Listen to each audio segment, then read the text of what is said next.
Welcome back to New Rockstars, I'm Erik Voss. Does the timeline of Deadpool and Wolverine make any sense? Is it supposed to? The timeline logic of this film has been the top question folks have been asking me since the film released. Like, how did Deadpool use Cable's time travel device to hop universes to the 616 MCU Sacred Timeline? If this movie is set in the 10005 X-Men timeline, how is Deadpool impacted by Logan's death if it has not happened yet? And why does an alternate Wolverine have 1005 Wolverine's memories from X-Men Origins and other movies?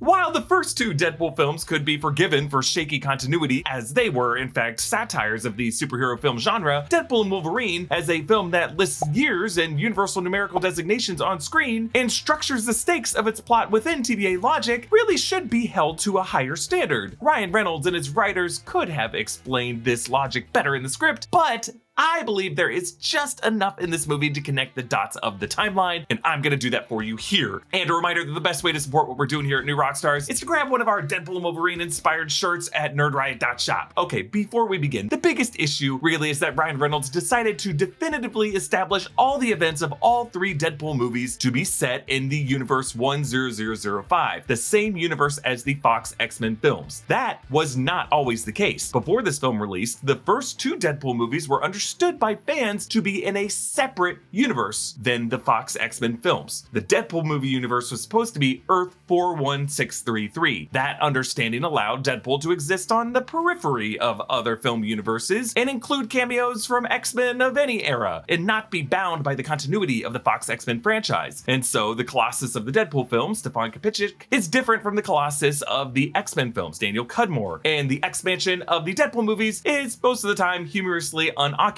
with the exception of a very plot-holy cameo in Deadpool 2. But now, by this movie retconning all the Deadpool films to be within 10005, now this means that we have to actually think about where Deadpool fits within the very, very messy Fox X-Men movie timeline. But there are 3 points that I think Ryan Reynolds assumed to be givens when structuring the script, and they really begin to answer this movie's complex timeline issues. Point 1, Deadpool has a unique ability to see through dimensional barriers, and it's probably why he was selected by the TVA to begin with. Point 2, the TVA sees time as a flat circle, and events on a timeline do not happen in a linear sequence, but rather all at once. And point 3, Deadpool and Wolverine's creative priority is to send off the Fox X-Men era, and that means saying it to some of the logic. So let's look at the first question I brought up. How was Deadpool, using Cable's time travel device, able to universe hop over to the 616 MCU Sacred Timeline? I'm referring to the early scene where he's hanging out with Jon Favreau as Happy Hogan at Avengers Compound on March 14th, 2018. Well, this issue was already somewhat answered by the post-credit sequence of the 2018 film Deadpool 2. Wade, using this device, goes back in time through the events of Deadpool 2, also to the events at 3 Mile Island in 2009's X-Men Origins Wolverine, which would technically be part of an erased portion of the 10005 timeline after the events of Days of Future Past retconned it. But Deadpool during the sequence also crosses into our reality to kill the actor Ryan Reynolds before he signs on to make the 2011 Green Lantern movie. So based on that, we know that Deadpool can use Cable's device to cross into different universes, and that would also mean the 616 MCU. Now, how would Deadpool know that 616 was even out there? How does he know who the Avengers are? How does Vanessa know who they are when they talk about it later? Well, this gets back to point 1. This is always how Deadpool has been. He has a meta insight into the multiverse. He can break the fourth wall. In the comics, this has been justified as a form of insanity for the character. But I think in the film universe, this is the mystery reason why Deadpool was selected by the higher-ups of the TVA, which could include God of Stories Loki, to be extracted from this doomed 10005 universe. Deadpool's ability to see through that fourth wall could be a form of enhanced vision through dimensional barriers. And when multiple universes collide in incursions in Avengers Doomsday and Avengers Secret Wars, Deadpool could serve as a kind of advanced scout to look ahead, or maybe even a universal translator who just knows who everyone is. So the next big question, when does Deadpool and Wolverine take place? So the events of Deadpool and Wolverine are set in 2024 in the timeline of 10005. The movie's opening act goes from 2018 in the 616 MCU Sacred Timeline to 6 years later in the 10005 0005 universe when Wade is now working at DriveMax and celebrates his birthday. The movie puts those years and universe numbers on screen, as well as the text 6 years later. They clearly want us to know that this here is 2024, which is straightforward enough. It's the year we are currently in, and it's also exactly where X-Men Days of Future Past left things in the revised portion of the Fox X-Men timeline, when that reality was left in a semi-baseline status, with all the X-Men together in the expansion. But here's the issue. Deadpool's current universe is marked for decay because of the death of its anchor being, Wolverine, from the events of the Logan film. And the problem is, that movie is set in 2029, 5 years after the ending of Days of Future Past, in a bleak near future where most of the X-Men were killed in the Westchester incident from one of Professor X's psionic seizures, which led to Charles and Logan living in exile in Mexico. And that near future has also been hit by mutants being bred out of the gene pool by a multi-year conspiracy of toxins in the food supply. And that does not seem to be the world of this movie. And Ryan Reynolds didn't overlook this. He knows it. In his announcement video of this movie while he was writing it, he stated that Logan was set in 2029. Logan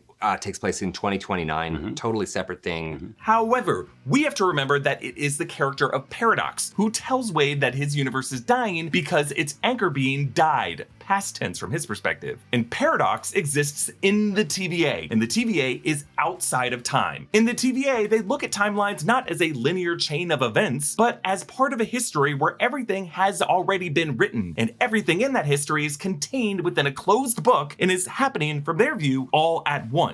So it wouldn't matter that Wade's birthday party is in 2024 and Logan's death is in 2029. The TVA just looks at Universe 1005 as an already completed film series that they're able to watch on their screens, and it's destined to end in decay when Logan dies in 2029. So the TVA intervened several years before that, in 2024, to extract Deadpool and for Paradox to initiate his Time Ripper device in the TVA outpost below. You ever shake somebody's hand and notice the rings they're wearing? The right ring can make a strong first impression and also be one of the main ways you express your personality, and that's where Gentle Bands comes in. Gentle Bands has been using unconventional materials to make rings since 2017. Why make a ring from a plain band of metal when you can use an ancient meteorite, retired spacecraft titanium, or dinosaur fossils instead? Gentle Band's new Classic Legends collection takes inspiration from classic sci-fi films and games, capturing the essence of the enchanting universe and the eternal battles between dark and light. For instance, the Imperial Might Ring, made from tungsten and meteorite, really evokes the most evil corners of the Star Wars universe. Feels like some kind of alien artifact. Will it give you cosmic powers? I don't know, but I can dream. There's also Crimson Phantom. It's made from meteorite and dinosaur bone, which is one of the defining encounters in the history of life on this planet. This tiny ring is like a souvenir from an apocalypse, so it's just so cool to have on your hand. Gentle Bands is currently offering free engraving on all orders, so check out the Galactic Legends collection on gentlebands.com and use code NEWROCKSTARS to get a special 25% discount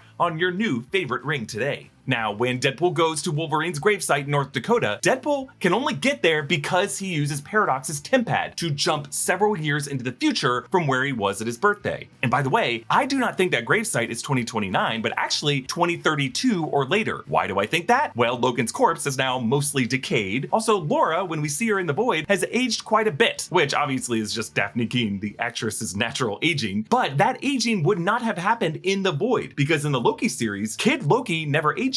Also, from this gravesite, Deadpool makes a series of lateral jumps across the multiverse looking for a living Wolverine until he finds the worst Wolverine in the bar, and that Wolverine later says that he is over 200 years old, and Wolverine was canonically born in 1832. That might not be the case for all the Wolverines, but that seems to be the case for most of them. So, Deadpool and Wolverine is set in 2024 when Wade is in the Vancouver area, 2032 or later when he's at Wolverine's gravesite, outside of time when we're in the TVA or the Void, and in the 616 Sacred Timeline, March 2018, when Wade meets Happy Hogan. As I explained in our in-depth breakdown, it's about 2 months before the snap. Now, with Deadpool and Wolverine being set in 10005, that would mean that these characters in 2024, at the birthday party and at the party at the end of the movie, are headed toward a bleak near future that we see in the Logan film. They're 5 years away from that. Now, I suppose it is possible, because in Logan, most of society didn't really notice the transition into those toxic energy drinks, the murderous self-driving semis, and secret experiments on mutant kids in Mexico. That gradual transition expansion is why it was so effective across society. And the Westchester incident occurs in 2028, 1 year before the events of Logan in 2029. So that would mean right now in 2024, the expansion is still in pretty good shape. The X-Men are still alive, looking as they were at the end of Days of Future Past, with another Wolverine talking with Professor X about half-forgotten alternate histories and flirting with Jean Grey to piss off Scott Summers. And yes, there are 2 Wolverines in Universe 10005 at the same time at the end of this film, Deadpool and Wolverine. But one's in Westchester and one's in Vancouver, and maybe they'll meet, maybe they won't. But that would also mean that the 2016 Deadpool movie and 2018's Deadpool 2 occur in the Fox X-Men timeline, which actually isn't that big of an issue, because since Days of Future Past erases X-Men The Last Stand and parts of X2, we don't really know what the late aughts in the 2010s looks like at the X-Mansion. And it's very possible that that mansion could have often been empty on some days, with Colossus and Negasonic Teenage Warhead being the only ones we saw. There would be that plot hole with Wade and Deadpool 2 passing an open room in the mansion with the lineup of the X-Men from the Dark Phoenix cast, the younger cast in a movie set in 1992, but I think we can attribute that to Deadpool's insanity or just the nature of the logic at times in these films. But Deadpool and Wolverine existing in the same universe as the Logan film actually brings up a possibility that I raised in a video earlier this year: the never explained mysteries of who the surviving X-Men were who led X-23 and her friends to Eden in Canada using messages hidden in comic books. Logan mentions an asshole in spandex who sold stories of their exploits and embellished them, and I speculated that it would have been some version of Colossus, one X-Man known to be a sketch artist, and the asshole in spandex could have been Deadpool. And now I really like this idea that the Canadian Eden mutants over the radio could be this group in Vancouver at the end of Deadpool and Wolverine. Deadpool, Colossus, Negasonic Teenage Warhead, Yukio, and now joining them, Wolverine and Laura. And Laura, in this instance, would be helping her younger self escape, which is a bit confusing, I'll admit. But they did have a Twin Pines, Lone Pines Mall reference to Back to the Future in the subway station, so maybe that's what they're getting at there. But our final big question, what about worst Wolverine? What timeline did he come from? Because part of what confuses the logic in this movie is the alternate worst Wolverine whom Deadpool finds drunk in the bar, the Wolverine that we spend most of the movie with. Here's what we know about him. The X-Men in his universe, including a Professor X, Cyclops, Storm, Beast, and Jean Grey, all wore comic-accurate costumes of yellow and blue, and had the wherewithal to design Wolverine's gloves with adamantium sheaths on the knuckles. It's possible that it is the same universe of Beast from the post-credit scene of the Marvels, but I need to spend a bit more time with that theory before I go there. Also, Avengers existed in this timeline, because this Wolverine in the diner tells Deadpool,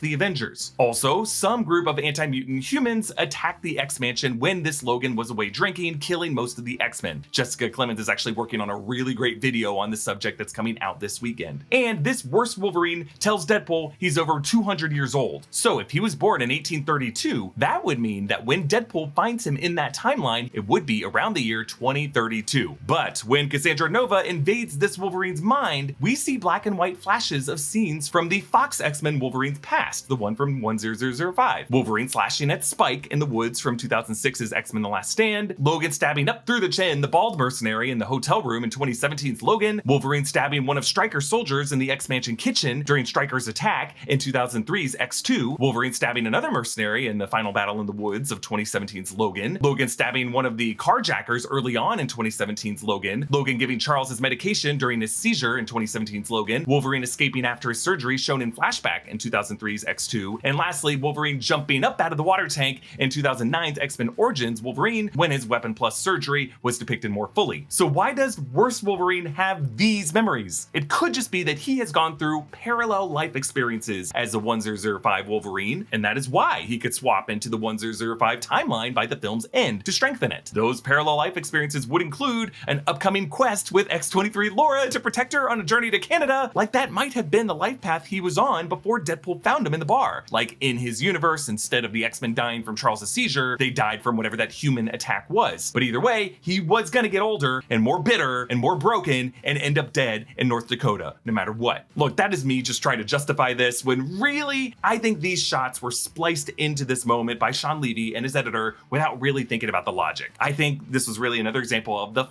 it approach, which is not necessarily a bad thing, because they were guided not by timeline logic, but an attempt to pay homage to the the legacies of these characters. And when you think about this rapid black and white montage thematically, I think Sean Levy wanted to convey that all Wolverines are linked by guilt over everything they have done and everything that they might do. Because Doctor Strange and the Multiverse of Madness established that our dreams are us looking into the lives of our alternate universe selves, and Cassandra Nova plugged her finger into his head. She was going through dreams he has had into timelines of his alternate selves. I guess that kind of logically explains it, right? Really, moments like this are why I think Deadpool and Wolverine is defying the more cynical critics accusing it of faulty logic and shameless nostalgia porn, with audiences giving it an impressive audience score, huge box office performance, and an A rating on CinemaScore. You do not get that by pulling a fast one on audiences. General movie-going audiences are far more in tune with their guts and better bullshit detectors than movie critics are, even if audiences might not be as good as critics are at articulating their feelings, because unlike critics, they have to pay for these cinematic experiences with their wallets. And Deadpool and Wolverine gave audiences a messy send-off that we needed to a very messy era of Marvel films. Comment down below with your thoughts and your questions. Follow me at EA Voss. Subscribe to all 3 channels in the new Rockstars network for breakdowns and explanations of everything you love. Thanks for watching, and I'll see you next time. Bye.